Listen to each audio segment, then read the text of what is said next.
I know what you're thinking. What in the gosh darn is Bits and Bombs? Bits and Bombs is a podcast deep diving into what it takes to do stand-up from a different comedian every episode. Follow new open micer Peter Doms in his journey to be an okay comic. I can't believe I'm gonna leave you on that. I really should. Okay, I'll tell you a really dumb joke. You know, Little Mermaid? Yeah. You know the controversy with like, she can't have Black Mermaid. You know that nonsense. Yeah. I just find it interesting that like they haven't talked about the weird thing in Disney where, you know, Pinocchio, he wants to be a real boy. He doesn't. At no point does he want to be a real girl. I find that really bizarre, but you know that's internalized mahogany for you.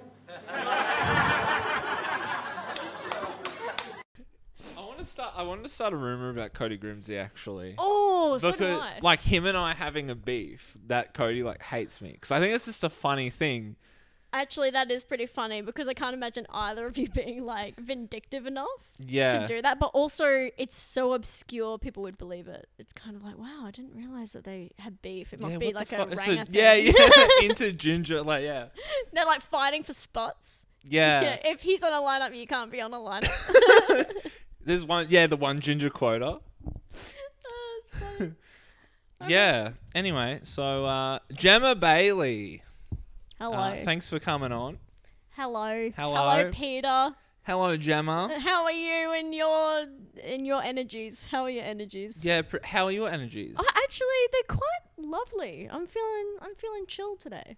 Oh, I'm wearing my happy clothes nice. that I can wear because I'm not doing stand up, so I don't have to. So you're dress happy, down. or? Well, no, I'm happy. Oh, that sounded bad. Whoa! I love comedy. I'm very happy when I do comedy, but like I try to dress a particular way. Absolutely. Okay. Okay. All right. Good. So. Okay. So. Am I allowed to interrupt you, or yeah, go for it. Are you taking the lead?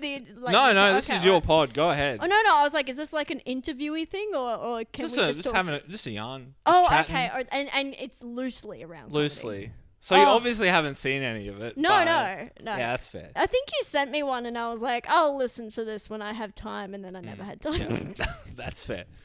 Yeah. So wait, did you have something to lead into with? Oh, no, I was just going to, you know how we were standing over there and I was like, oh no, I'll talk about it on the pod because I have like this weird science theory around it. You can't remember? No, it was about the clothing. The clothing thing, okay. And it used to be kind of like every comedian has that like science to what they're wearing on stage. You know, like I think a lot of, I know that female comics feel it especially because we are looked at in a particular way, right? Mm-hmm. But I think male comics always also think about it because they're like, what am I putting across the audience and what do I have to address when I look a particular way? So as a female comic, I'm always thinking, okay, I don't want to look too sexy because I want them to listen to what I have to say. But I also don't want to look too much like I'm not paying attention to what I look like because I want them to know that I'm confident. Mm-hmm. And happy with who I am. Also, how I dress, if I'm dressing well and I feel like I look good, I feel confident. So in the end, the science of what I wear now is pretty much, okay, what am I comfortable in? And what can I emulate like all the time? So it's basically the same outfit, so I can eliminate the variable of my outfit. Does that make any sense? Like a uniform. Yeah, okay. Okay, so if I'm doing comedy and I'm doing it in a very beautiful frock and it goes well, and then I do it again and I'm not wearing a really nice outfit and I don't do so well, and I sit there and go, is it because I was dressed up? I can eliminate that variable now because I'll never wear a really nice frock, basically. That's the science of it, is eliminate the variable, and I got this from Eliza Schlesinger. She's one of my favorite comics. I can't even say her don't know her last last name. name. You don't know her last name. She's Jewish. Who cares? No. Oh my god. Fuck. You can keep that in. Oh, I'm keeping it in. It doesn't make me look bad. Yeah. You reacted correctly. I didn't. No. I was watching her special. And she actually said, I don't believe that like women aren't as funny as men anymore. I don't think that's even a stigma. She was talking to that. And when she was talking about what she wears on stage, she basically said something similar. She's like, if I can just eliminate the variable of what I look like, so people aren't really paying attention to what I'm looking like, and they're paying attention to my words. She's like, that's the most important part. But in all of her specials, she's super dressed up. And she's like, that's because I've already got the words nailed down. She's like, I've already worked on that. So then in her special, she can introduce the clothing she kind of wants to represent her like brand. I thought, that's very cool. I'm not saying that, like, comics who get dressed up, I'm like, Georgina, don't be mad at me. I'm like, Georgina, I love everything you wear. But also, that's her variable. She's always dressed amazing, right? So she's, in a way, she's kind of eliminated the variable of what she looks like because she's consistently dressed up. So, actually, yeah, she also follows my rule. Good job, Georgina.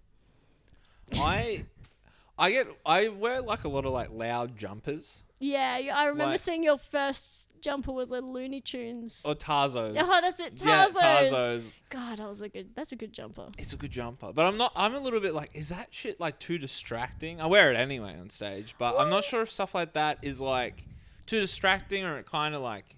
Well, it's when you go, I know when you went on, I was like, oh, like, well, I thought Looney Tunes, but Tarzo jumper, right? But then afterwards, you kind of forget about it as soon as you've acknowledged it, pretty much. So I don't think so. Yeah, okay. Also, it fits your vibe because I think you were doing a joke about Blockbuster Video. About video game That, store, yeah. Yeah, that's right. And I was like, this is the guy who... This Yeah, makes and sense. I think that's a big reason I do it too, is like, when I wear like a fucking Pokemon jumper, it's like, of course you worked at a video game store. Yeah, so And- you're adhering to your brand. And you're kind of affirming with your audience, oh, this is who I am, and you're right to... So you, in a way, you don't need to address it when you turn up. You can kind of just go straight into your material because they're like, yeah, that's right, you nerd. You would be a nerd. You fucking pathetic nerd. Yeah.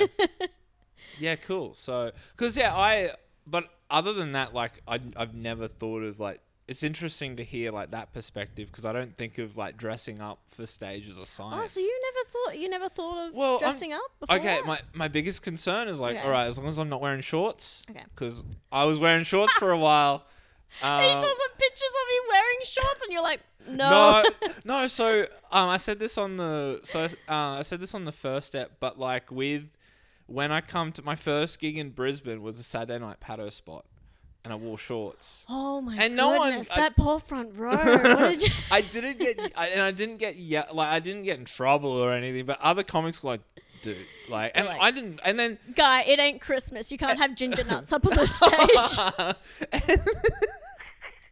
and then Reed was like, yeah, I was gonna say something. Like, why didn't you say something? It's funnier if you go up there and we say it afterwards. That's why. Yeah, it's a good bit to do it afterwards. Yeah, actually, I got probably the only heckle I've got in Brisbane, and it was nice legs. Oh. Someone yelled out nice legs. So is that why you were sexually harassed now? You're like, I Yeah, don't wear shorts. yeah, I've got to cover up. Even last week when I went to record this podcast, I was Yeah. wearing shorts and I was like, I feel weird about having my knees It's out. weird seeing a guy's knees. Yeah. I feel like that's like Is- seeing a woman's like upper thigh. I'm like, Is that ooh. like what the girls call the ick? Is it like No, seeing I don't- guys' it knee? depends You're like, on the ick. knee. Depends on the knee. I honestly don't. I don't mind it. I don't mind a knee. I like when guys are wearing those really really tight shorts. You know those, and then like boat shoes. Oh, okay. I'm just describing a fuck boy. I do like that. That's a good time. But like it's weirder when they have really okay. So I don't know if you've seen. I was gonna say just Jack Knight in his shorts. He looks really weird because he's got his workout gear and it's like super high and he's got thongs on. So there's so much skin between. I don't know how to explain. If there's too much, there has to be a ratio. I think. Okay, So I'm now saying- you've lost me. Now I don't know what I want. I do like a knee. I couldn't tell you. Okay. I know the knee when I see it. Okay, yeah, you know the knee Yeah. for you when you see it. When I see the knee, like if I ever saw your knees and I was like, oh man, I can't do that. That's offensive. Mm-hmm. Like I can't see your knees, man. I would tell you. after you've done your spot. After, you have to wait till I've gotten I on, tell you. and everyone else has suffered through it. But yeah. So let's actually. Sorry, let's talk some Let's talk- actual comedy. Yeah. Yeah. So when did you first? When was your first gig? What a crazy question. I wasn't expecting that. No, I'm just kidding. You sent it all in the thing. Yeah, it was in the script. I will now read my part of the script. I was a young boy, and I was watching. I did. What is it called? Why would I know what your first gig was? But it's because it's like the young raw equivalent. Class Class clowns. clowns. Yeah. Class clowns. So I did class clowns, and I think I was like 16 or 17, and I remember thinking, oh, this is the thing. I was like, oh, I'm good at this. I love this because I was the only person in my class who actually went to do it because I went to an all-girls school. And my drama teacher, I think she just wanted to get me out of the musical because I can't sing. She was like, oh, there's this stand-up comedy competition if you want to enter it for like school kids. And I went, oh, okay. How do they run that? Is that like per state as well, like Raw? Yeah, that's per state as well. So Matt Ford won our year. So it was Matt Ford and me and Sam Bowden were runner-ups. Oh yeah, cool. And that was really fun.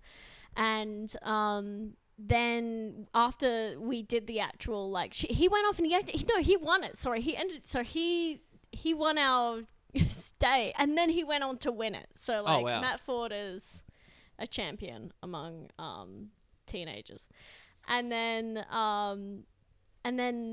after that, we formed a group called God, this is so embarrassing. Comedy Hits Puberty. Okay. And it's like it was me, Sam Bowden, Matt Ford, Jordan Schultz, Dom, Sam. Like there was a few of us, and we've all gone off to do other things. By the way, now I think 2 of them work on radio, and Dom is the same. It's the same Dom from Common Noun. I don't know. Never mind. He does a thing with Nova or B105 or something now. And then obviously Matt Ford is an incredible headliner, and then Sam Bowden is just a god who is emceeing and headlining up storms, and I'm here going, I love comedy, so that's all nice. So were you doing many gigs after the comp then? Like how does a 16-year-old do gigs? No. A lot of them continued. Sam Bowden and Matt Ford, they continue doing they started like little younger rooms where they could do comedy. How Sammy Al-Baldry will still do gigs, and it's fine as long as he gets driven to the gig and he has a parent present or whatever. Now of course he's an adult. I was like, Sam's an adult. No, when he was under 18, Sammy Al-Baldry was like, I think his mum drove him the gigs and we're like, nerd. He's very funny though, so. But they were doing that. So Matt Ford and Sam went off to do that. I remember I did one gig and I was like, and I think because I did it 2 years in a row, the what is it called? The Class Clowns. And then when I did get to 18 and I started on the scene, I had someone I didn't realize this. It was riffing, but I felt bullied. So I just went, I guess this isn't for me. And I stopped for 7 years. Yeah, I can still remember walking up to this table and Jordan Schultz introduced me to the comics that were on that night. And I came over and I was like, oh, hey. And they were like, ooh, said something about me being I can't even remember, just not knowing what to do or say. And I just remember seeing this one guy at the forefront of the table and everyone else seemed like they were all looking to him, and he was kind of like a ringleader. There was a ringleader, and he was clearly a very good comic. In fact, I was introduced to him like he was someone important. I remember thinking, oh, this guy's important, and I couldn't figure out why. Yeah. And I look back and I'm trying to remember who it was, because I honest to God thought it was either Shane Hunter, Damien Power, or Sam Campbell. I think in the back of my head, I'm like, all I can remember is the shaggy hair. I'm sure it was none of them. I'm sure they're lovely and they've never done that to another female comic. But I don't know who it was. I'll ask at one point. I'll ask like Jordan who it was, and he'll be like, "Oh, it's just some random dude who went left like a year later." But yeah, now of course, everyone's very nice to me because I'm mean now. Yeah, you're so mean. So Actually, I feel like jaded. no one speaks about how mean you are. Yeah, and no one ever will, because I get the podcasts cancelled if they do. Fuck. Yeah, you're fucked, man. Yeah, damn it. Okay, so 7 years. Yeah. What made you want to get back into comedy, and what was your first gig? Oh my god, I remember. I broke up with my boyfriend. And you just had so much like material that you were just like stop.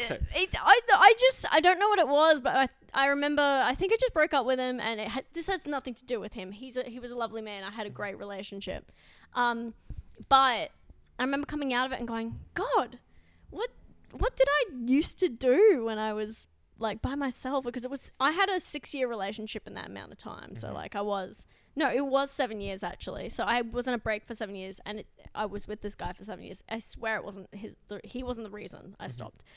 It was literally just because like I don't know, you get caught up in study, because I went and did animation. I went and I traveled, I went all that sort of stuff, and came back and went, what? And I broke up with him like, what did I used to do? And you know what? You do comedy once and you do it well, right? And it just stays in the back of your head, and you go, I don't know why. Even for 7 years, I was like, in the back of my head, I was like, I'm a comedian. I just haven't done comedy.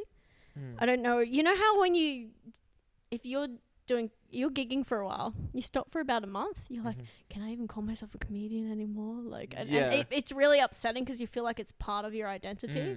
Yeah, I was like that for 7 years. I was like, I'm still a comedian. I could still go back there and do it. I'm funny, you know. And then when eventually I came back, I realized, oh no, I'm not funny. I had like I was pretty trash when I came back and started, but you know, we all are when we start. Well, 7 years is a long time, and like going from like what 18 to then like mid-20s, like that's like so much more life experience as well. So you'd be like, oh, none of these jokes are relevant to me anymore. Yeah, I can't even remember what they were about. I think I had one about like I had stuff about being a kid in class. I had stuff about I had a masturbation joke about fingers. I can't even remember, but it was about keeping my fingers strong, and I was doing like bicep curls with my index. That sounds fingers. like your current material, though. I should go find it, and I'll do it tonight. Oh my god, I've got a bunch of old books here as well. Yeah, you brought show and tell as well. I did. I've got a scrapbook. I'm so excited. Can I show you? Yeah, go ahead. Okay, all right. Because like comedy.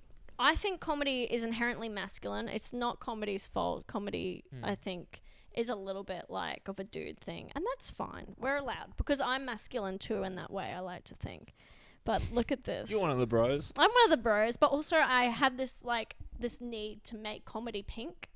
So whenever I'm doing something, if I get a material book, my material book is pink. And the pen I use is pink. And of course, have you asked for my pen before?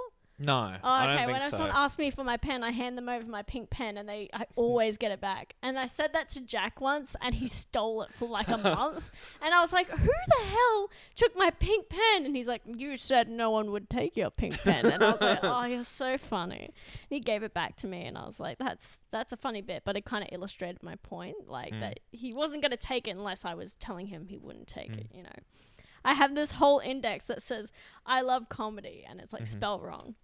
And I've got like dot points, and the first one says, oh, it's meant to be like what I love about comedy, but I've just wrote, I love comedy. And it says the laughs, the punters. The laughs are, some would say the laughs are a good place to start. A good place to start for sure. Thank you. I don't know what I meant here, but punters this is referencing my jokes. So you know when someone comes up and they go, I like your joke about the umbrella. Yeah. And the fact that they even remembered it, Yeah, that's incredible. like, because it's so much more than like, oh, it was good, or like, I oh, good thought you were set. cool. Like when they're like, oh, the part where like you joked about incest, crazy. Yeah. That's such a me joke. I've got like 3 different incest jokes. I know, that's why I said it. Thank you, Peter. Does anyone like? Do you think anyone's gonna be like, oh, that's incest girl? That's the Incest girl. You know, I go to bed hoping I get recognized as the incest girl. Could you imagine That's wild. if that was your thing? Riffing with cool comics. When a new joke lands, that's probably the best feeling. When a new joke lands, you go, oh yeah, I'm not an idiot, like talking in my own head about nonsense. Having fun with the crowd, I think that was meant to say. Being in a flow. Getting paid. Getting paid is so far down the list. Writing consistently. I have not done that in so long. Catching a good comic set. Being booked up. Writing with other comics. And then just a little note that says, why do we do comedy? Because we love it. And that's cute. I also steal a lot of stuff from gigs. So Is this the book that you write stuff in? No. So That's what's the many different books? What's the purpose of this? Oh, this is a new thing, isn't it? Then why the fuck? What do you have a what book is about it? your inherent masculinity is like this is nothing then. And why is it pink? No, And why is it pink? This is a beer token from SBC when that was a gig. No, Oh, I wasn't. man. I think I remember when it was around, but yeah. That was such a good gig. Oh yeah, so I've got the Big Fork student card. You know how we're meant to get it stamped, but we just walk in anyway. Yeah. Yeah. Oh, do the people on your podcast know that you're an improv nerd? Oh, Did I just out you? you just outed I'm me. so You just sorry. outed me as an improv person. I'm so and now no one will listen to the podcast because it's not real anymore. It's not cool. All right, I'm gonna block that off. This was the Class Clowns 2009, and that's the Comedy Hits Puberty show that we did at the Powerhouse. Oh, that's cool. So that was a powerhouse. yeah, show. yeah. So we weren't like mucking about. It was no muck around. Yeah, it was no muck- improv. There was no improv inside. There was some serious comics there that day. No mucking around. Talking about poop, I think. I can't remember my jokes. And then I did a jungle. I remember this was the first time I did a festival, and it was sick because I was the only one who did well, which is so funny. Because I was like, drug people are my people. It's a weird time to find out who your type of people are, and every time I find out it's drug people, party people, LGBTQ plus, all the things. Anyone who I think is just that little bit outside of the norm, because it's not people who are like, I'm going to talk about my stepson's cat, like regular Joe Blow. Like, I'm not. Oh, my relatable. bitch wife. She's doing bitch things again. What a typical bitch wife. I should do my wife as a bitch joke. Yeah, you should. That'd be very funny. I'd be like, I was just trying to hang out with the fellas. Oh, but the my other day." bitch wife is my sister. 'Cause that's like, Oh, 'cause on that's brand. my bit, yeah. That's your bit. This is when I went to Cannes because I went to a film festival there. Braggy brag. I walked the red carpet with what's his name? You know Han Solo? Yes. He was in Community as well. The black guy. Oh. It's not Childish Gambino. What's his actual name? Fuck. What? Donald Glover. Donald Glover. So I walked the carpet with Donald Glover. It was so cool. Wait, why'd you do that? What was that for? I was his date. Oh. I'm just kidding. He was way ahead of me, and he was getting pictures. So taken. it's like, wait, you just did the thing at comics, so you're like, yeah, I shared a stage. Yeah, I walked a red carpet. With I shared a stage with Rove. No. He was on like an hour after me. But I was doesn't know still who I there. am, but I was there. I was in the. I was actually in the our short energies film. were around. Yeah. Hey, I saw him with my naked eye. I clocked him. I was like, hey, Oh, all right. that's the guy. I wouldn't say he walked the red carpet with him, but all he right. look, I was on the red carpet, and he was also on the red carpet. So Okay. technically, don't find me on this. I've got logic on my side. This is Brez Funny Fest. I think this was before your time, but we attempted a fringe. Oh, okay. It lasted a year, and it was actually really fun. First, what's that show that Shane Hunter runs? With the comic- crowd First control? Crowd Control. Anne Howe beat me out with material. Very rude. No, I'm You're talking a lot of shit. I'm talking a lot of shit for someone who is no one. Also, you know how you're like, oh, if there's anything you want to cut, you just message me the whole thing. It's just like, you got to get rid of the whole thing. Ugh. I'm absolutely kidding. No one, I love, all the people I talk shit about, I love deeply, so it's allowed. Yeah. But Unless you're Cody Grimsey. I can't believe what he did to you. Yeah, I can't believe he did that. Is that, did I do good? Is that, yeah. Did that seem like a beef? Uh-huh. I can't even look that dude in the eye anymore. So Briz Funny Fest, I remember one time I came off stage, this guy looked at me, and I meant to write this next to it, but he came off and he goes, your comedy reminds me of a young Damien Power, and I died inside. I was like, oh my God. But then I was talking to Damo at a gig once, and he said how shit he was in the beginning, and I was like, oh. Oh, okay. I was like, maybe that's what it was. Hop and Pickle Pounds. Did you get one of these when you did Hop and Pickle? No. Wait, Hop and Pickle? No. This is the Hop and Pickle Pounds. They took them away because people kept taking them. No, I never. I've got one here. Oh, that's cool. how you know they you're why they don't exist anymore. Yep. Oh, you also have like Greaser a good chat. I could take some of these and get a drink still. That's actually sick. yeah. That's worth one. That's when they started putting valid stickers on it. Oh, remember? Because we just go back and get burgers whenever we wanted, which is not allowed anymore. So that one has. We could use that. You're the reason a lot of rules have changed. I just realized that. I'm like, I think I'm just the secret bad boy of Brisbane comedy, just stealing shit. Yeah, in fact, I'm pretty sure SBC just went under because I was stealing their drink tokens. Look at them; they're made out of wood. How cool is that?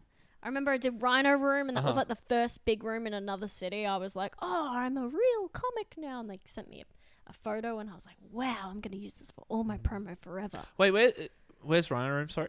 That's Adelaide. Oh, Adelaide, yeah. That's the one where you know how you keep seeing comics with the red velvet curtain behind them, and it's actually really good quality pictures. Yeah. I'll show you some. Yeah. And so this one's Yonder Festival. That's the second festival I did, and I was like, yeah, this is sick. Also, festivals don't know that comics are coming. So like they're watching music, and then they see a bunch of people talking, and they're like, what is going on in there? And then they come in, it's like.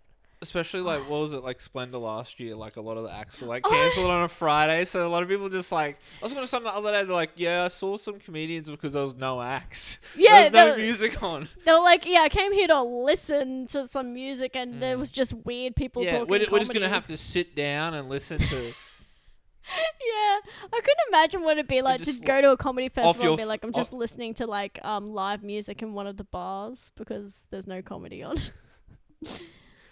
I mean, it wouldn't be too bad. In fact, I'm sure it's happened. Actually, it probably happened at COVID. This was, I think, the last night of SBC, and I actually got my name on my face on the poster, and I was like, yes.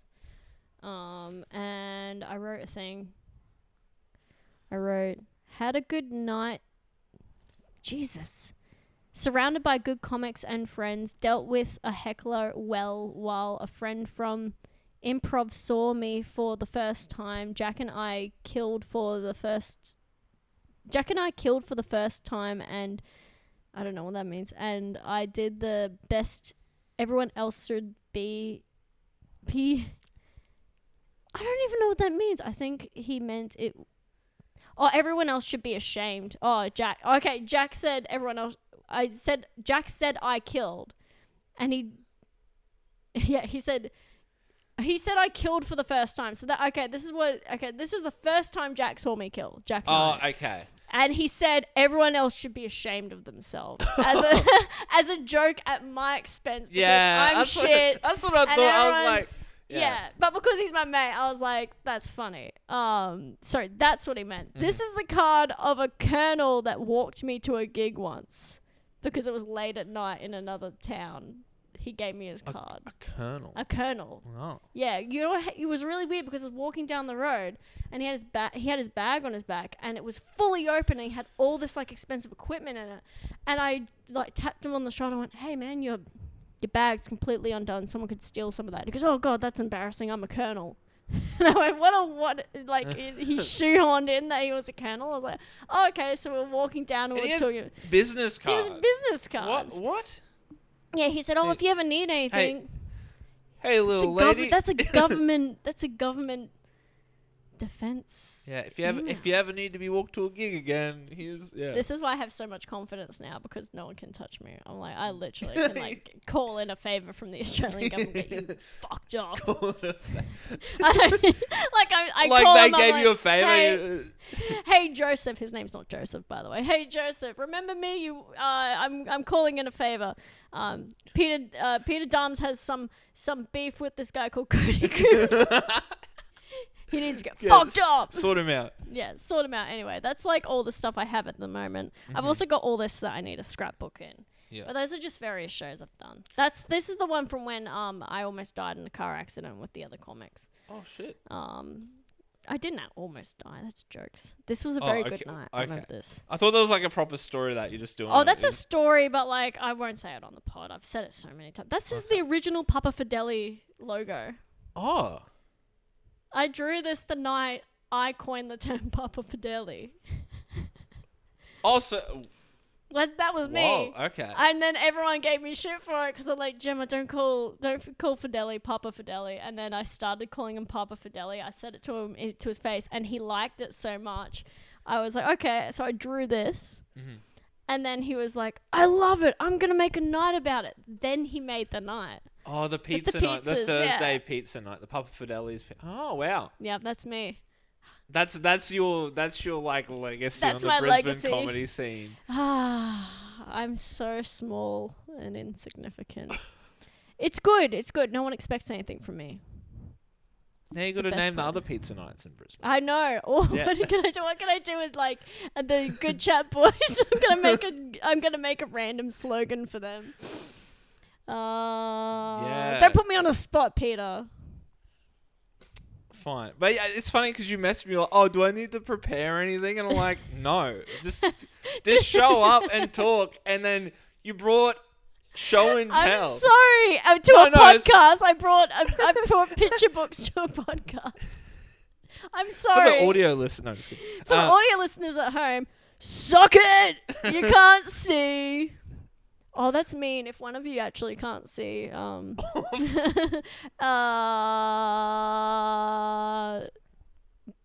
Okay. that sucks for you.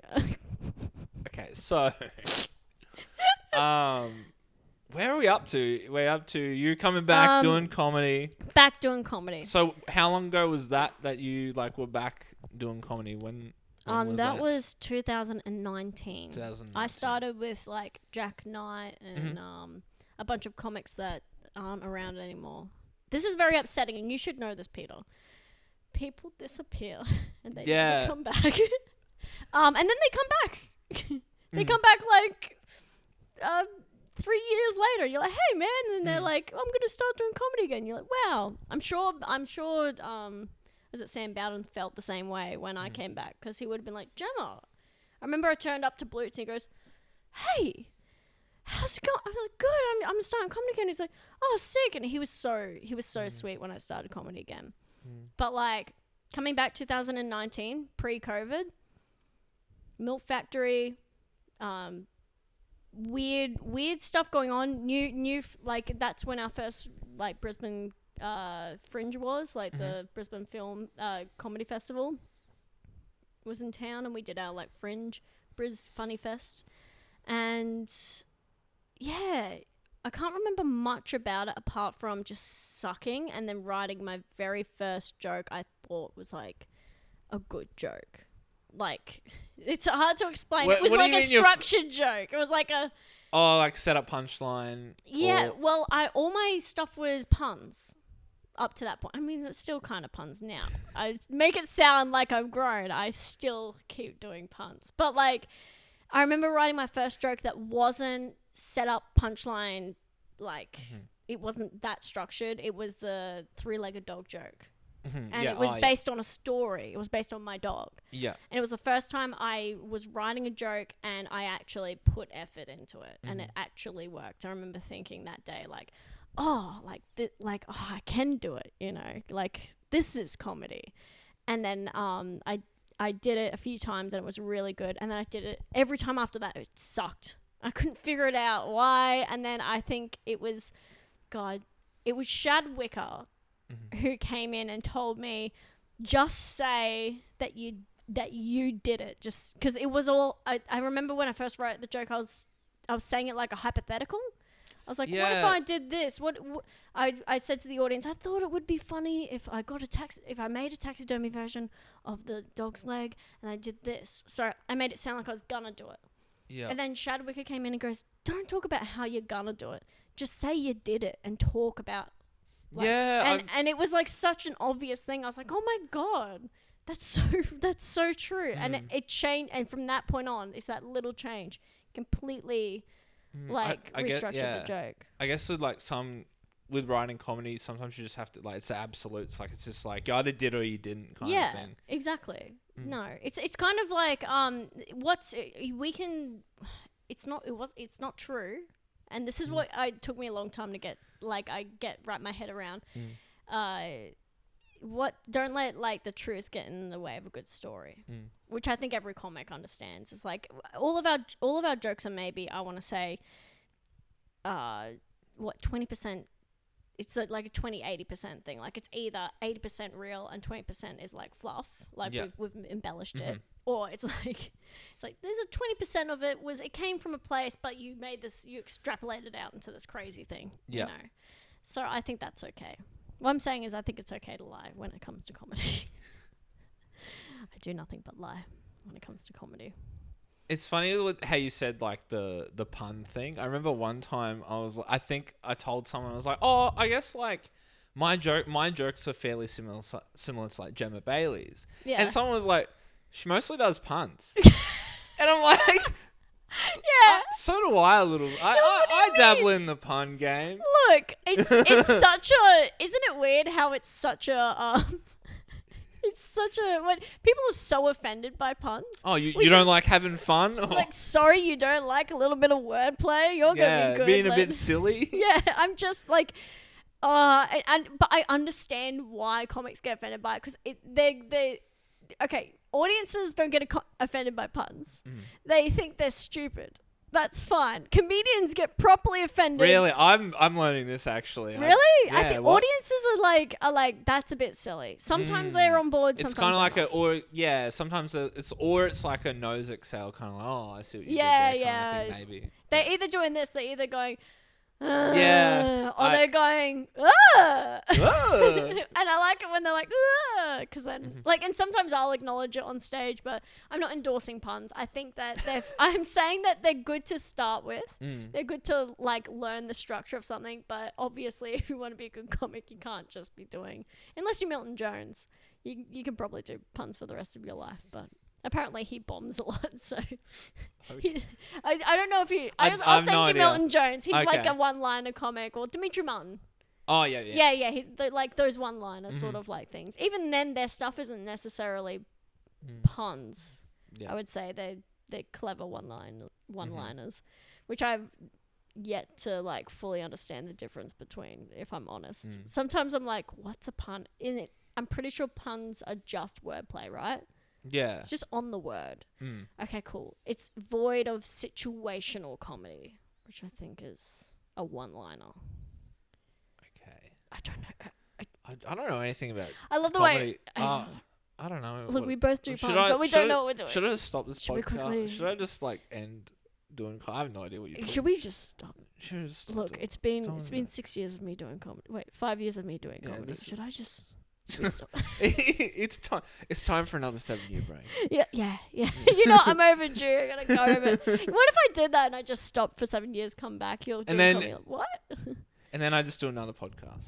By then there wouldn't be much to talk about because you haven't been doing it for 7 years. Yeah. I'll be like, what's it like? And the whole podcast with you filling me in on what's happened. Yeah. Oh, I've got to fill in my mate. I've got Jada Bryan's coming back, which I'm so excited about. Who's another female comic that started with me. She actually helped me. I got so I did like a little online course thing, and she was a part of it and gave me feedback for my raw set. Oh, sick. And like she gave me some really good feedback. Yeah. Well, she won Queensland Raw Yeah. back in the day. So Yeah. good Yeah. person to So- have give you feedback. Yeah, and that was like why she was a big reason why she was like a part of that like Oh, that's online so course thing cool. that Anna ran as well. So like, so yeah, I got like really good feedback and sick. like kind of like tweaks the jokes, and I feel like that was a big part of like what helped me. That's right, because you to- did the course that she did. She did that course back in the day, didn't she? Wait, I have didn't you no do a idea. course? I did Anna Brennan's course. Yeah. And then there's another one. I think Fiona has a course as well. Yeah, I've never done that one. I think because people that a lot of comics I really admire came out of a course, and a lot of people like push those courses back and go, oh yeah, you can't teach comedy, which is true, but you can be taught the basics and the structure. I think courses can be good for purely just getting feedback on stuff you've written. Yeah. Like that's where courses have been really good for me. I started comedy by just writing jokes and just getting on stage. I did the course like about a few gigs after. Right. Just to something to do.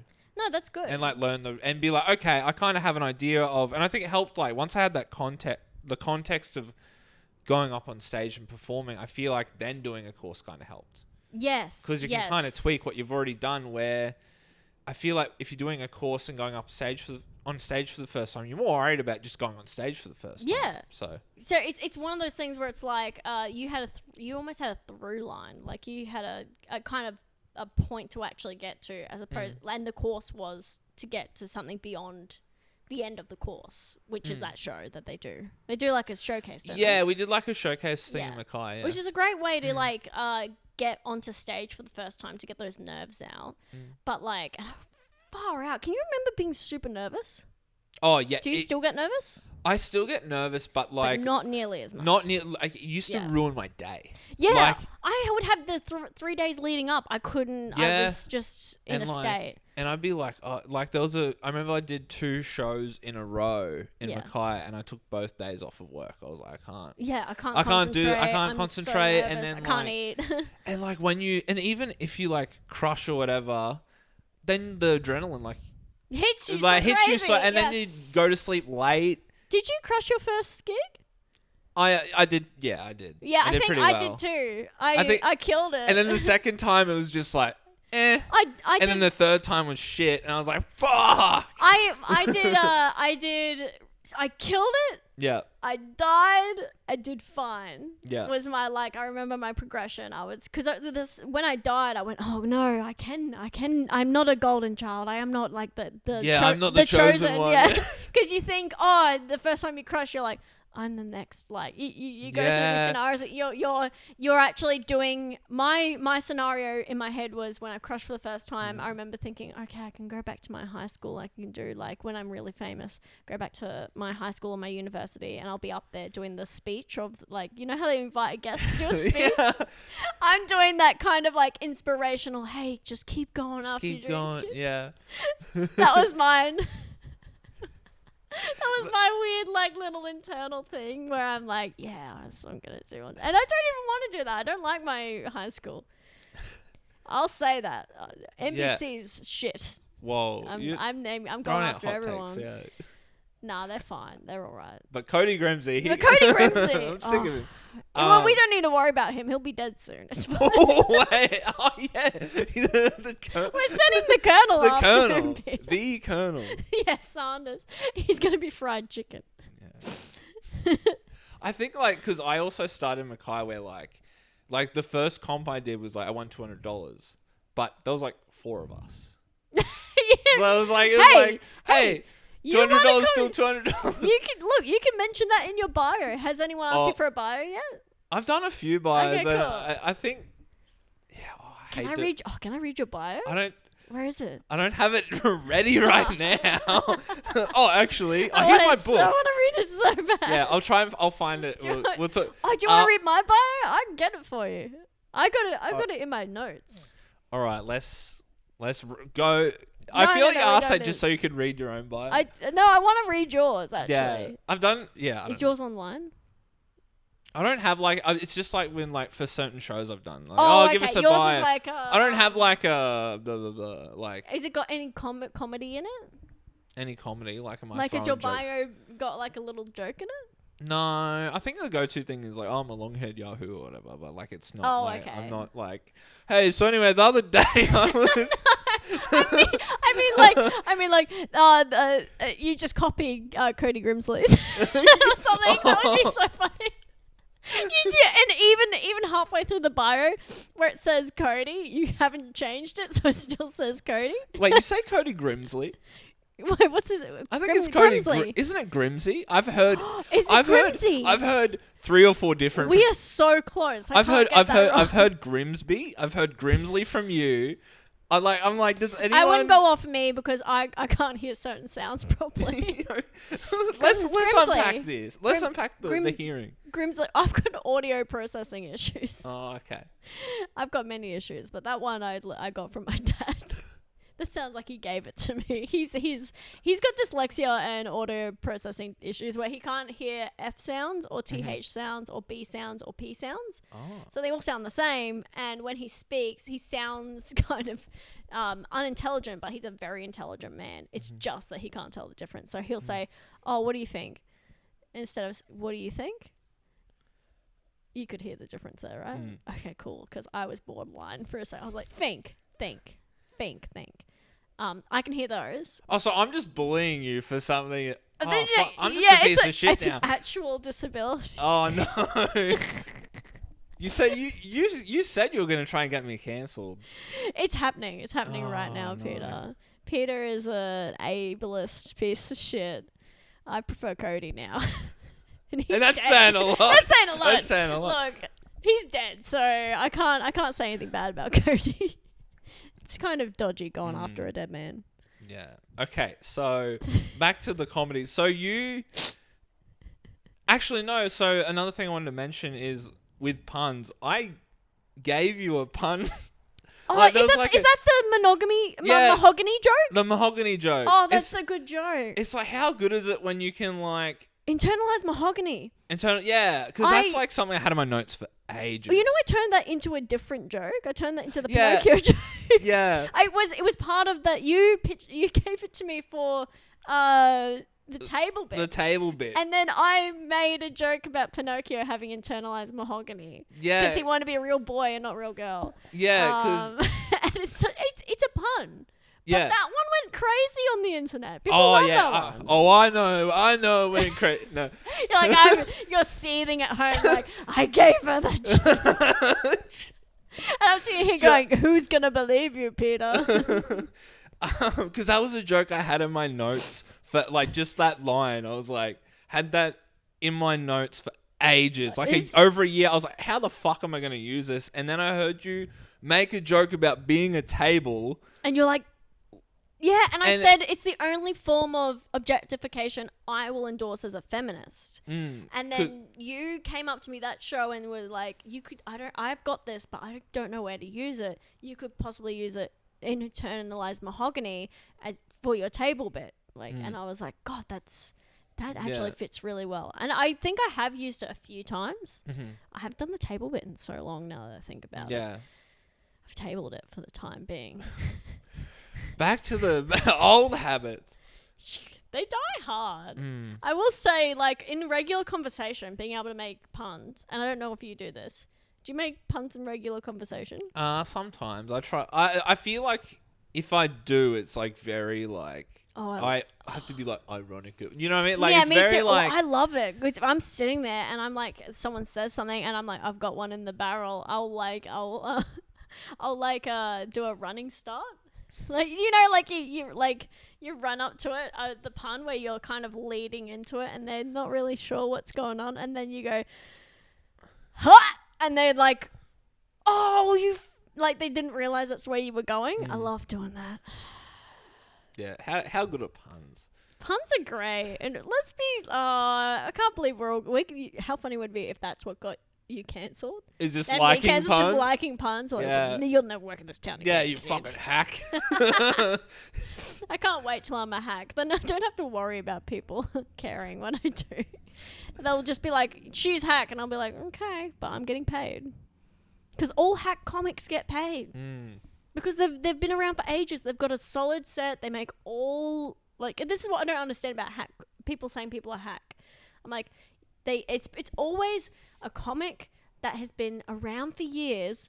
They're getting paid to MC or headline, and their jokes are making the entire crowd laugh. I'm thinking of some particular comics from the Sit Down Comedy Club, actually.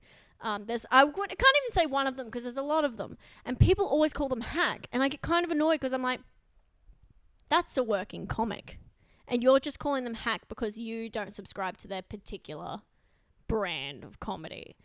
I mean, puns, yeah, they're hack, but like, I feel kind of weird because there is a certain what is it called, gatekeepery type of thing in comedy where they're like, this is cool comedy and this isn't cool comedy. And as improv people, I think I've seen both sides of it. I'm like, oh.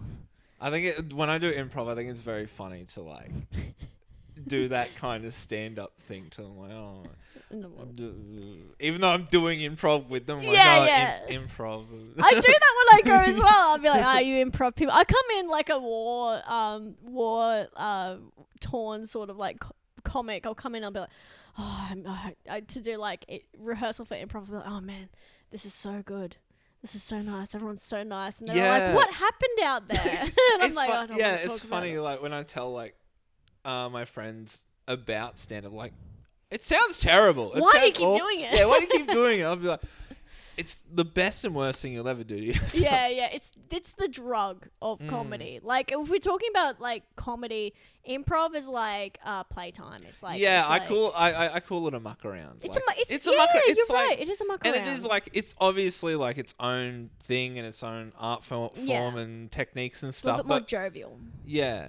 Oh, at least the way I'm doing it, it's a muck about. But for serious improv people who you've seen, is it? What is it? Is it something in Swartz? Have you seen that thing on Netflix? It's I haven't seen it. I've heard about it. It's a guy from he's god damn it, he's from Parks and Rec. Yeah, Ben Schwartz? No? Is it Ben Schwartz? I don't know. Anyway, they have an improv thing on Netflix, and that improv I watched, I was like, whoa, this looks like it was written. The way they were doing it, the way they just jumped off of each other, and the spontaneity of them doing it, I was actually like, this is impressive. This is cool. So that type of improv, I'm like, I can see that is like a proper thing. I don't know what that's doing, but I hope that's okay. I think cool. We're still recording it. It's good. fine. That type of improv is amazing, right? And but what I'm doing, where I go to Big Fork and I just have a good time, and we have those shows. That's a muck about. So I don't want to sound like I'm being rude to improv. Yeah, that's how because for me it's like, I think it's also because for me my mindset is, I'm writing jokes, rehearsing jokes, but then I'm like, I can just go to do improv and I don't need to. I can just go and just do it. Yeah. And they've all got my back. I've got your back, Peter. Oh. I'm sorry. I do that to improv people when if I ever see another improv person at stand up, I'll do that, and they're kind of like, don't do that outside the sanctity of improv. That's embarrassing. We're in the real world. We're with our friends are around. And I'm like, I should just do that I do that to Chris Martin. I say, well, I got your back, Chris. And he's like, I'm going to do that next time. Yeah, do it to Chris and Taylor. Yeah. But also, they're very reputable comics in their own right. They've actually kind of, I guess, been like a connecting thing to like the improv and comedy scene. Like having they're a good bridge. Yeah, they made me feel like it's okay to do both, because I think some people are like, you do one or the other. You're one of them. You pick sides, and it's like, no, I love both. And especially like because the reason my intent behind doing improv was just to get better at being on stage. Get that skill set. Yeah, and like it's more stage time as well. Yep.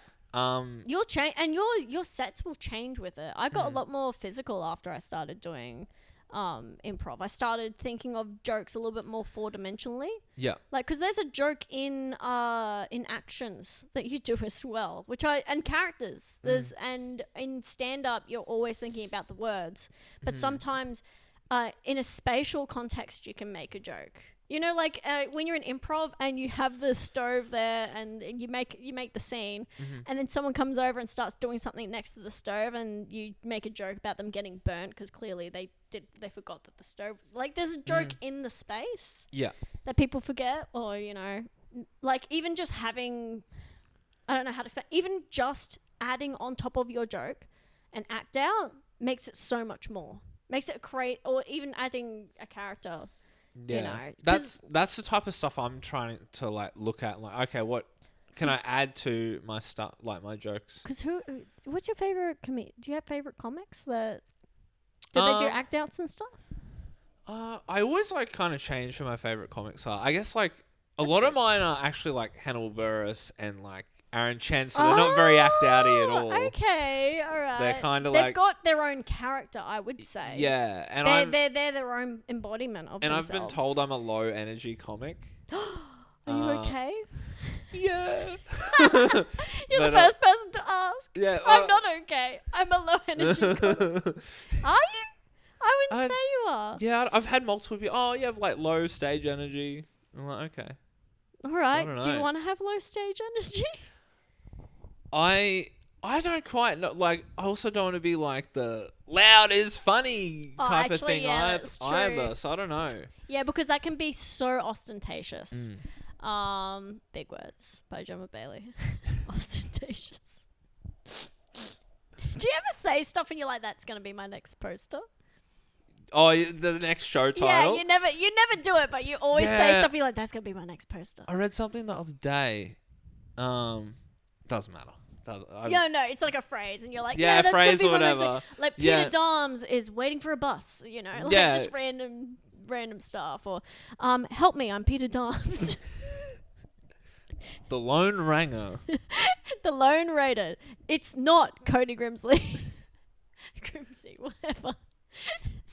It's Peter Doms. It would be so funny if you did a show the same year Cody was. You got his poster. You just scratched down his face. You put your face over top of his, scratched down his name and put your name.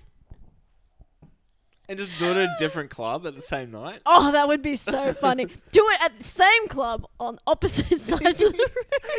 And it's like a battle. Turns into an argument. I would watch that. How funny would it be to do a show with two stages and the comics are like fighting across the audience? Like it's a music festival where there's like people running between acts they want to see. That would be so funny. I mean, it wouldn't work. Oh, no, I would love idea. to. Yeah, but terrible idea. Isn't it? I feel like there's like, as a comic, when things are a bad idea or you can see things aren't working, there's like something. There's something fun. Something in that. Funny about that. Yeah. I think I once did a gig where were you there? No, there was a split down the. No, I've heard about this one. Yeah, the Julio room where it was one side, and it was when I walked in, I was like, far out, like what are we doing? There's there's literally a wall in the middle of the stage and there's two rooms, right? So you're performing to two rooms. I started making jokes and doing the punchlines to both rooms individually. But I would do different emphasis on each one and then I would pretend I'm taking notes. Because like I was like, this is a perfect opportunity for me to try material and get double the amount of feedback. So I will do the premise to both of you. I'm going to do two variations each side. So I started doing like the same punchline but with different emphases, and then I would listen to them laugh, and then I would listen them to they're just laughing because I've said it twice, and I go oh, and then I'd like write it down, and then they'd laugh because I'm writing it down, and then I'd stop and listen to them laugh, and then I keep writing because they've just laughed. I'm like, confused what that second laugh is for, but I've got to write it down. And then I remember I did a joke where I was like, I said something was I said blah blah blah, something about the energy in this room, and then I went, you're my favorite, and then I turned around and I said to this room, something, you're my favorite, like like so that pretending that neither of them could hear. It was just really stupid, but that's what I mean is like there's terrible things that happen, but you go in and you go, okay, I'm here, like, what? Am I going to just turn to Julio and be like, I'm not doing this gig? I'm like, oh, I'm going to do this gig. I can't guarantee the results. Actually, one time I did. Do you know Holy Moly, the golf place? Oh my god, did you do a Holy Moly gig? Yeah, I was kind. So what happened was I was there one time, just like with mates, and then my mate's little brother works there, and he's like, "Oh, do you do comedy?" And I'm like, "Do you want to do a set?" I'm like, "Well," so I was like, "Oh yeah," and he's like, "Oh, tell me a joke, I'll give you a beer," and I was like, and I hate the whole. Obviously, we all hate the tell me a joke thing, but for a beer, I was like ready You're like, "All right, to okay, tell a joke, what and have I he's got like, for you?" no, and he points at the fucking DJ podium, and I was like, "All right, Oh, that's cool. all right." So it's like. It's in the valley, and it's like in an old church. Like it's like 2 levels. I've walked past it so many times. I've just never been in. Was it? Is it open? Is the whole thing open? Yeah, it's like there's like 2 levels, but like it's mostly open. Okay, all right. And there's like a podium kind of thing with the DJ. So set. what I'm gonna ask is, can everyone in the Holy Moly see you from the DJ thing? Yes. Oh my god. Everyone can see, like 2 levels of people. Like I can look down and see. So people are like stopping their fucking golf games to watch me, and like, because he said tell a joke. But you did a set? No. So that's the thing. I was like, I could do a set, but I found it so much funnier to just do one joke. Actually, there is something funny in that. And did they laugh? They did. So you got a. I feel like I don't know. I could see people's. I think there was. So you didn't get a hole in one. No, I bombed at the. Fuck! I can't believe that. That's also funny though. It's also funny because the DJ pauses his music, and they're like, "We have a special guest." Here's and then, some guy. Yeah, I'll show you the photo. It's so fucking funny. He says his name's Cody. You should just go around doing gigs. Yeah, go around doing gigs. If you bomb, you know that old thing where a comic comes up and they say something and they say that my name. It's like I think Michael would do it. He'd come on and just say another Asian comic's name if he bombs. Have you seen him do that? Yeah. That's so funny. You come on and I think my equivalent would be like I'm Rachel Hornbuckle, or like just someone who's around, like who's a woman around my age. Just say their name. I could also do Rachel Hornbuckle. You could actually. I've actually went on straight after and be like, I'm her stunt double, and it's like, huh? That actually gets a decent. Oh, I once came on and Jack Marsho was on before me, and the guy introduced him as like just something else, and he came on and he was like it's Jack Marsho. And that got kind of a laugh because he was like, correct. It was clearly wrong, whatever his name was. And then he was like, it's Jack.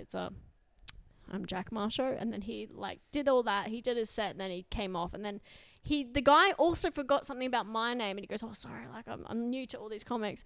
I came up and I go, yeah, that's all right, man. My name is Jack.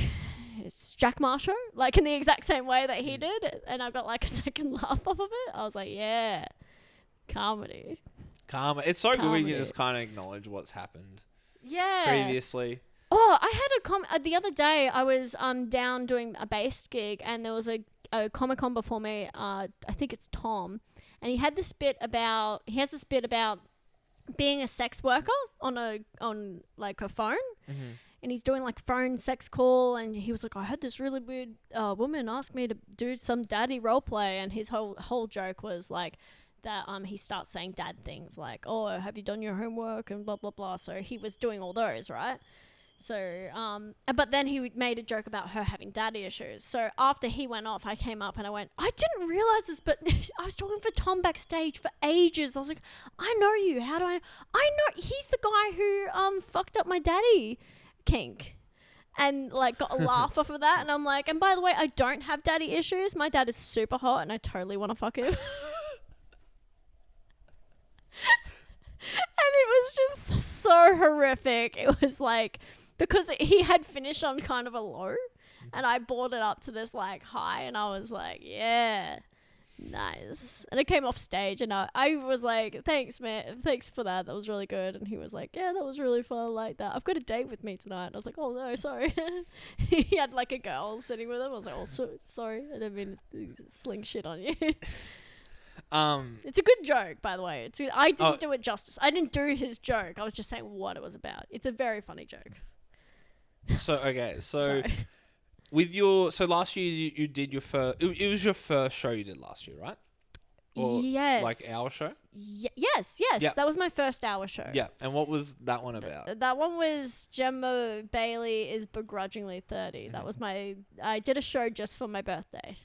I don't like my birthday. I just thought people can't do scary things to me if I can control it. I'm not even lying. I did do the show because I was like, I do need to do a show, but also I was like, if I do a show about my birthday, I can invite everyone, and then they're there for an hour and they can fuck off, and I will leave, and I can give them all party bags, and I can appreciate them, and I can get money and ticket sales, and they have to come. It's my birthday.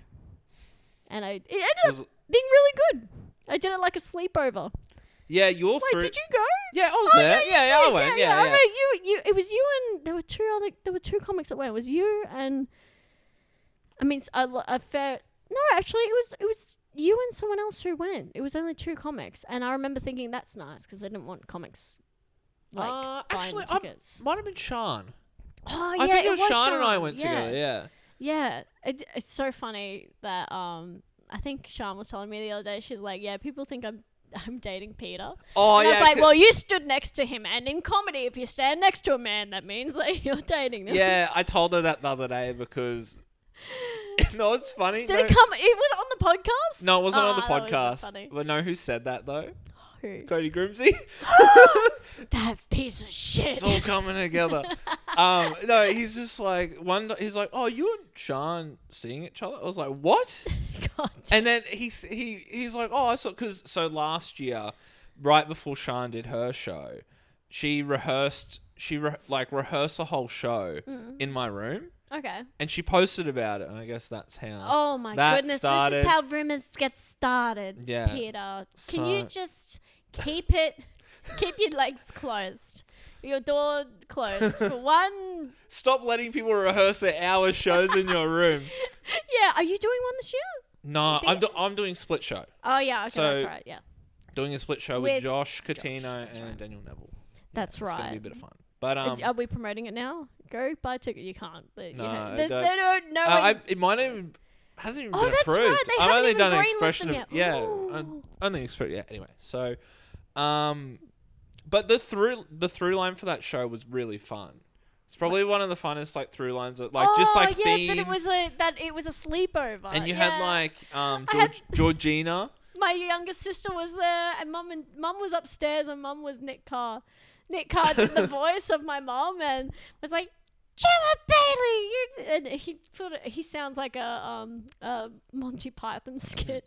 He's like, you better get to sleep, and I pretend that we all got in trouble and we all go to sleep at the start, and then the show actually starts when I say, I turn all the lights off in the club and I go, is everyone still awake? Yeah, there was a cool used to mix wake of multimedia to that because you had stuff going over the speaker like the footsteps and that it was. And I was talking to there was a skit. It was like a little skit at the start, little skit at the end, a little bit of back and forth with it was a show because that's what I tried to figure out doing it. I was bookmarking it with skits, but the show was just comedy. It was just my club set. Basically, but my mum and dad were there, and I referenced them, and I had people from the BDSM community. I had people from improv. I had the weirdest mix of people in that room. It was so fun. You had people that worked on Bluey and stuff. Yeah, I had people who worked on Bluey, and it was one interesting group of people. And I just remember sitting with people out the front, Jack Knight and stuff out the front, and just seeing people leave the club. It was people just being all right, who's who? People wearing collars and stuff. Yeah. They're the BDSM people. They're the Bluey fans. Yeah, they're the Bluey fans. Yeah, because they got dog collars on. Clearly, they're really into the show.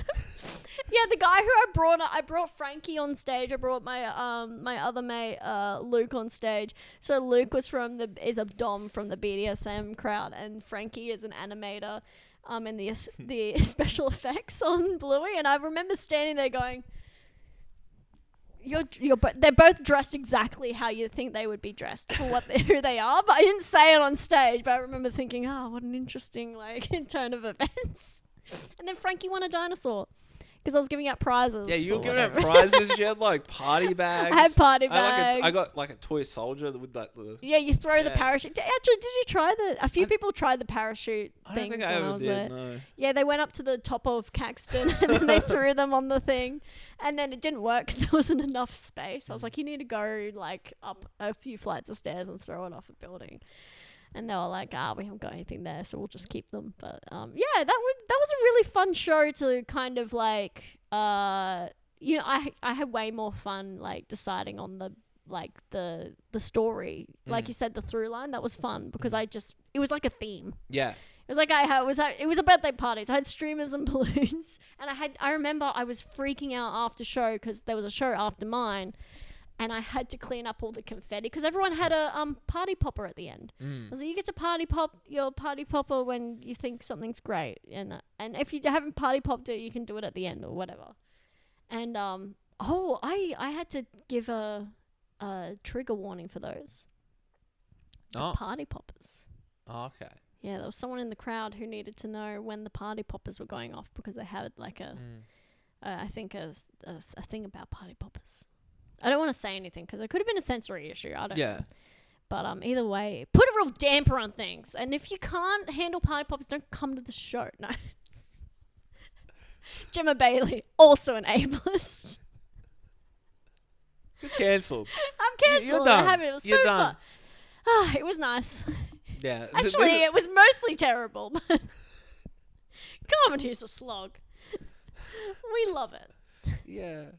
That's the defeatist. Yeah. Yeah. You look like your soul escaped your body. Very. Yeah. So, with that, are you gonna do another show? Because that theme was just for your birthday. Yeah, and yeah. like especially like getting old, like turning How 30. dare you. Yeah. Like I'm old now. There's nothing else left. Yeah. I'm gonna do a show about my kids Oh yeah, and your bitch wife. and my bitch wife. Actually, that would be such a funny show if I did like a quintessential Jemma Bayley is a male comic, and I did a show that was me being just a stand-up, like I got a big oversized like blazer jacket, like Jerry Seinfeld style. No, I'm not doing a show this year. Not doing a show this year. When you do another show, do you think you would change use the same material and just not have a theme or change a theme? You would hear a controversial opinion.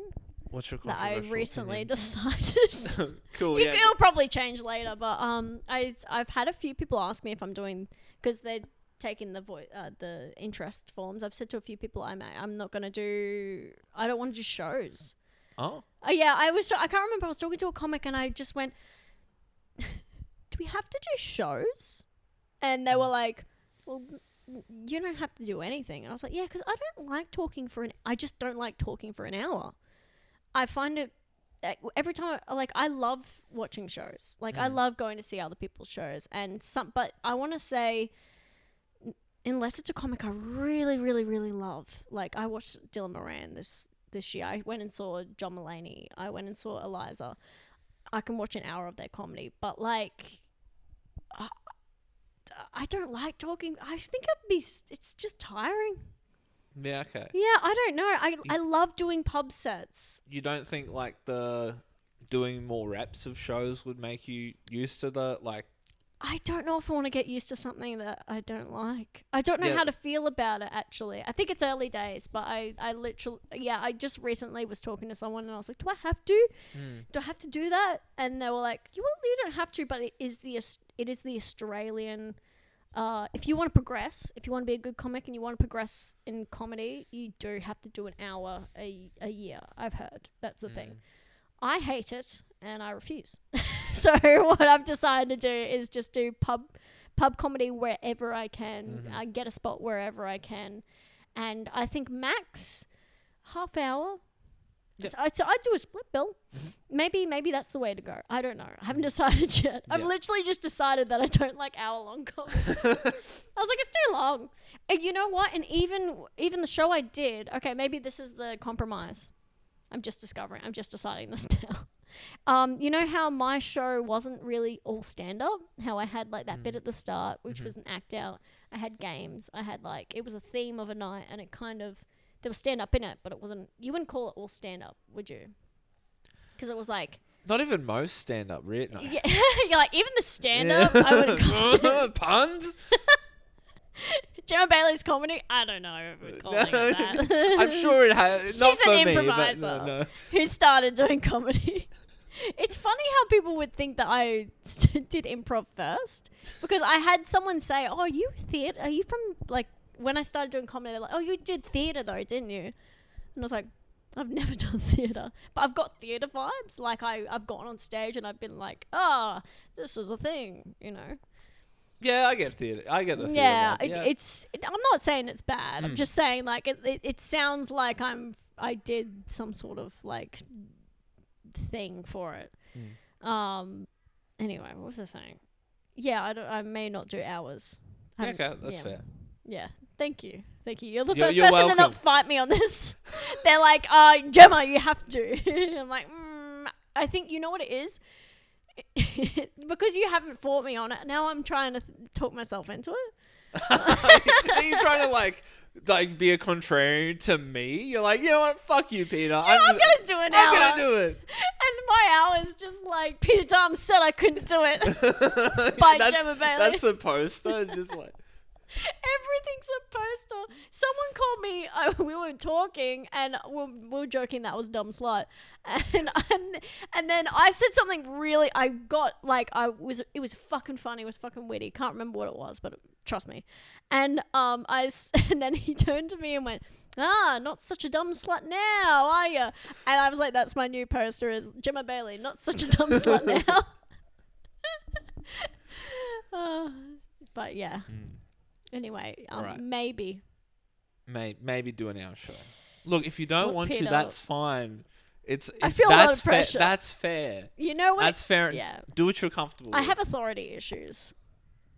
Okay. I think that's clear from what I talk about on stage. But I do have problems with people telling me what to do. I think all comics do. Like, as soon as someone said Australian industry, Melbourne Comedy Festival, you have to do an hour. Like, when you're doing festivals, it has to be an hour. I remember thinking, I don't want it. No.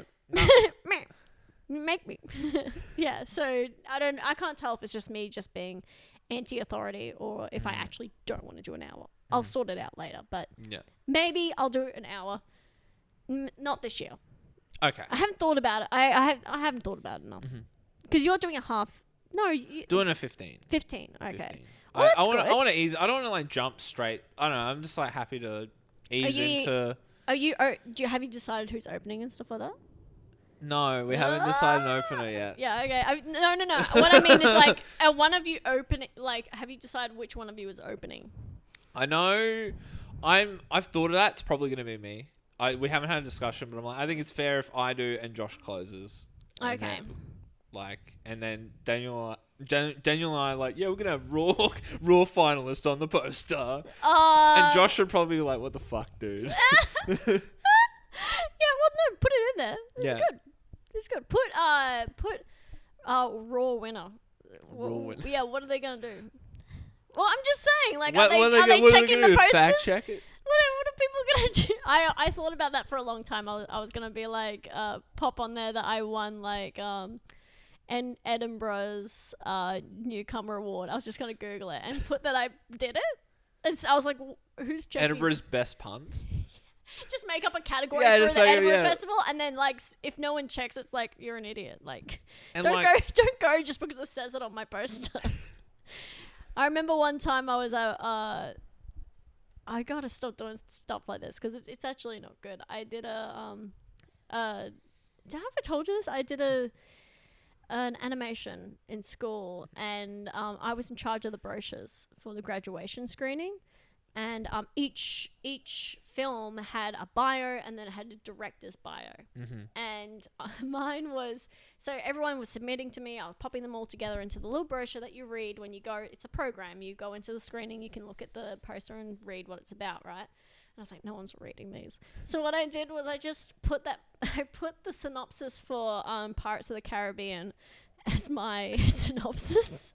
And then I put my director's bio. It's got a picture of my face. It's Johnny Depp's Johnny Depp's IMDb credentials. So it's got started his debut acting career in this, and well known for Pirates of the Caribbean. So it all tied in. But I I turned to my lecturer and I was like, hey, you want to see something funny?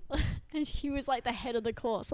He was like, oh no, what did you do? No. And then I opened up the brochure and I went, read my bio. And he was like, Jemma, these are going to industry people. Oh. And I was like, it's still got my email. The email's correct, so it's fine. So it's like no one actually reads them. And if they did, I'll never know. Yeah. Speaking of no one actually reads them, so you're in a Daily Mail article. No one reads them. Yeah, I got a Daily Mail article. Yeah. That's how you know you made it big, kid. You got a Daily Mail article written about you. Yeah. Actually, I don't think. Did you read it?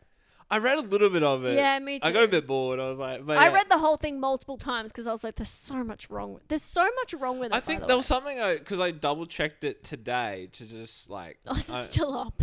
It's still Oh, up, okay. yeah. And there was some things I was like, That's wrong. That's Yeah. wrong. First of all, it says that I'm a Sydney Sydney-based Yeah, you're like comedian. a Sydney headliner or host or something. I host the raunchiest Sydney thing or whatever. I'm the Sydney-based comic who hosts the raunchiest open mic at the Chippo Hotel or something, and I was like, did a gig there once, and it all it's all because you work on the show Bluey. Yeah. So we know why they did it. It's because Daily Mail just wants to pop out stuff that is relevant. So what they do is they found me on TikTok. So one of my TikToks got like a fair amount of headway. And through that, they found out that I work on Bluey. And because I do a little bit of I reference Bluey on my TikTok because that's my job and that's okay. I do like little TikToks on that. And then I do TikToks on my comedy. And like back to back, I did one on Bluey and I did one on with my butt plug set, which was probably in hindsight a silly thing to do. And they found it. And then obviously they've been like, she's, the whole thing's like Bluey animator goes blue. Yeah. Australia, Jemma Bayley, animator, release a secret adult show. And I remember when it came out, I was freaking out. Yeah. I didn't know. I came to work and they told me at work. Yeah. They're like, have you read your article yet? And I was like, I was meant to write an article. And they're like, no, someone wrote an article on you. And I was like, uh-oh. And then I got called into the office to just talk about it. They were really nice because they actually do it to a lot of people. Like that's basically the MO of the Daily Mail. Like they just pick someone at the company and they try and do something on them. There's only so much Abby Chatfield stuff they can cover.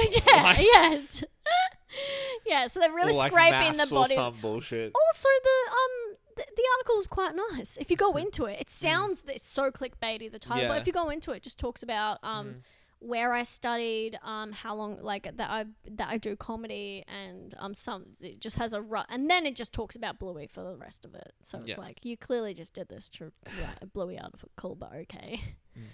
Yeah, so it was nice, and then people commented on it saying terrible things, and I was like, I'm gonna stop looking at this.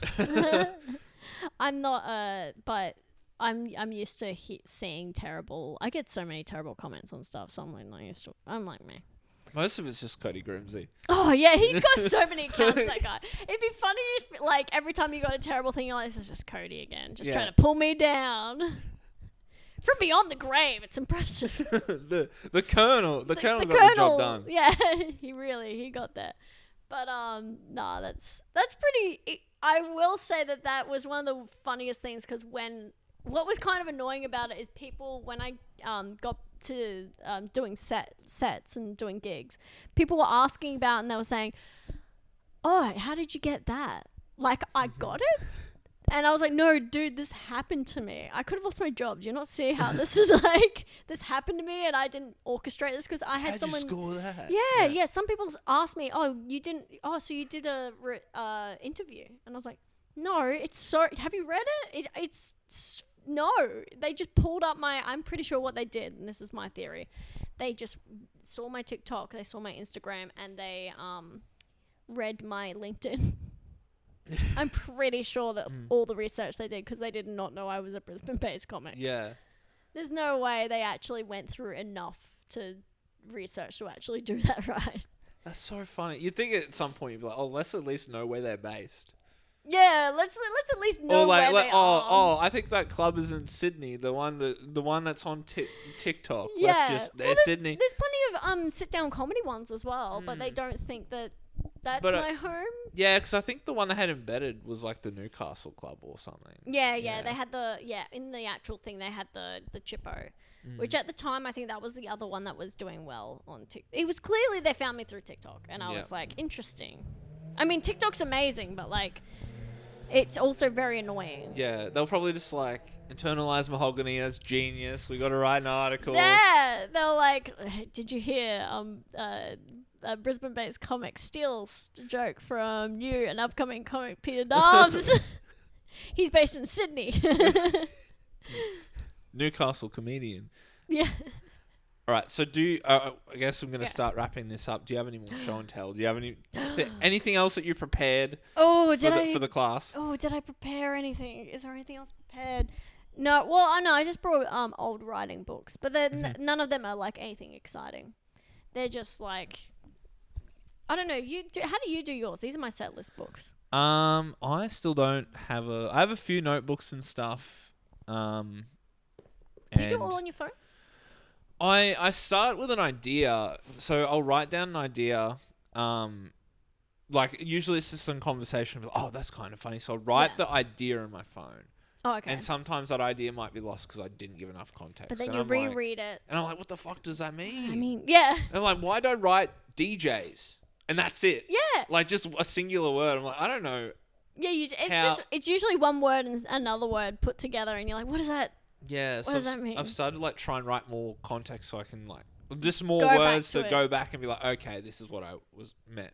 Yes.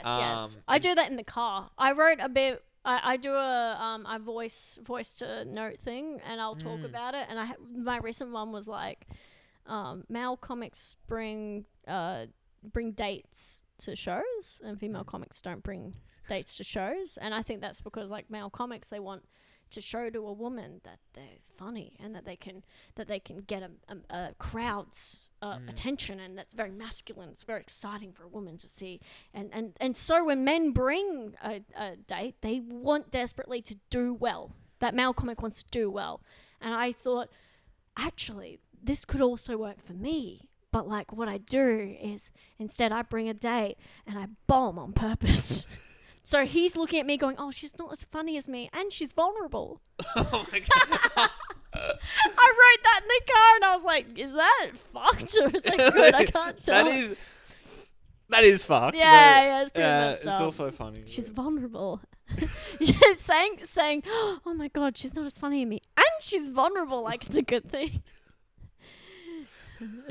I don't know. This is me trying to use all my assets to my like it's hard for me to get a date. It's not. It's fine. I do well. You're just like, hey, look at this Daily Mail article. I'm like, hey, do you know who I am? I work for Bluey, and dudes are like, whoa, that's amazing. Whoa, can you meet my niece? Like, whoa, my niece is really. I've actually seen people like, oh, can you meet, and you're just like, I don't meet children. Like people actually ask you. Yeah, people ask me if I can come to, and I do get this a lot. I have people ask me if I can come to, because I know, what is it, teachers and stuff like that. And some teachers, some comics are teachers as well. They go, oh, can you come to? Oh, this is not good. Oh, I think the camera died. Dead. Okay. I think the camera died. I don't know when it died. Doesn't really matter. There'll be a big. Do you want me to draw a picture for the space? Yeah, you should. Okay, Can you? I'm not gonna tell you what it is, but can it not get me demonetized? No, okay. It will be safe for work. Okay, cool. Okay, cool. I'm gonna draw you a safe for work placeholder for the pod. Yeah. I'm so excited. That's really fun. Okay. Now people can see Bluey Animator Yeah. draws a picture for what is it? The- Bits and Bobs. Bits and Bombs. Bits and bombs. That's yes. so funny. Yeah, that's a big score for the pod. Like, Yeah, getting a. I'm from- not really that. I'm not oh really that. yeah. But like, they don't even. they don't need to know that it's Yeah. not attached to Bluey. You can write that in there if you want. Okay, so I've got the article as one of the reviews. But I got a cute write up here for so when we do gigs, you know how people will sometimes do a write up for you. Like No. they get you to send in a bio, but sometimes people will do a write up for you. Never had that happen. You've never had that? No. It's really weird. I got one that someone wrote up for me. and I Oh was wait, like, no, I have actually had that happen. Oh, I yeah, have yeah. had someone write Because up. Anna Brennan wrote one for me once. I got someone else wrote one for me, but I think instead of saying I won Townsville Raw Heat, Yeah. it said I won Raw. So it was that same thing that's of so like funny. one Yeah, Raw. no and I one's was, checking. Yeah, no one's checking. Was it me? Did I write it? I was like, no one knows. This is what they wrote. Jemma Bayley is first and foremost a funny guy, which is a cute thing to say. She has studied animation for 4 years, which some might consider a joke, but not to her. The people just ad-libbing stuff. She graduated from Griffith in 2017 and a Bachelor of Film and won an award for Best Production Management. At Griffiths, Jemma wrote and directed Catfish and produced Bad Dog. After graduation, she worked on a Brisbane-based Ludo studio for 6 months with credits on 6 episodes of Bluey as a background artist. So that was like the write-up. That was for Cavalier Comedy. That was Alf Arbor. Like, he didn't know me that well, so he just... I don't know what he did, but he just did that, and I thought that was so sweet. And then this is my first ever review, which is... One of my so this is this accompanies a photograph that my first comedy photograph was ever taken back when I started comedy in 2019 for Briz Funny Fest. Derek Tickner wrote this. He goes, one of my favorite pics from Briz Funny Fest. This is Jemma Bayley. Gives the crowd what for during Shane Hunter's crowd control. It captures Gemma's what the hell I'm gonna do this attitude, which sums up BFF. Which is Brisbane Funny Fest. And I was like, aw, Derek, that's so nice. And also I didn't know what I was doing. So I was like, when I started, I was like too green to realize that I probably shouldn't be doing a crowd control show when I barely had 5 minutes and I still did the show. I had heaps of fun, but it was like, and he took pictures of me during it, which was like really cool. And I remember that night thinking, oh, this is really fun. Maybe I'm a crowd work person, and then didn't do crowd work. Like, from that point on, I was too scared. But yeah. Nice. 2 reviews in my 5 years of comedy. Not bad. It's pretty good. Not bad. Do you have anything to plug? Sorry? I was like, do you have anything to plug? I was just saying that in your own podcast because I think Yeah, you really threw my momentum there. Please listen to this podcast. Please That'd listen be great. to this particular podcast. Jemma Bayley's on. I hear she's a hoot. Yeah, I guess. So racist though, and ableist and all the things. She's such You should a hear the pissed. stuff I had to cut out. I just said some funny little slurs. I don't know what's... Adding funny and little to it, just, yeah. Everything about me is like sweet until it's like you think of it out of context. It's like, she needs help. No, it's been lovely. I have nothing to plug. You have nothing to promote? Any 1 hour shows coming up? Can I plug other people's shows? Sure. Fuck it. Why not? You should go see Peter Dahms and who are your other people? I know them. Grimsley? Cody Grimsley? It's no. Who No. are the Oh, other it's two? That's not even... Yeah. I've We're forgotten. doing a show later. Is it Reed? No, it's not Reed. No. Daniel, Yes. Neville, and Yeah. That's not even a... that's not even. It's still, you're like, not in even the works. able to get it yet. Well, it's still a group. It's still a group chat. Okay, go The follow them show- on Instagram then at their handles, whatever their handles are. Yeah, go. Oh, actually, follow me. Yeah. Yeah, at that Jemma Bayley on Instagram, Facebook, and YouTube, TikTok. Cool. Wow, that was good. That felt terrible. No, just the plugging bit. The pod was really fun. I'm plug. glad. It always I'm glad feels weird that's- to say plug things. Yeah. Yeah. Cool. Cool. Cool. That was really fun, Peter.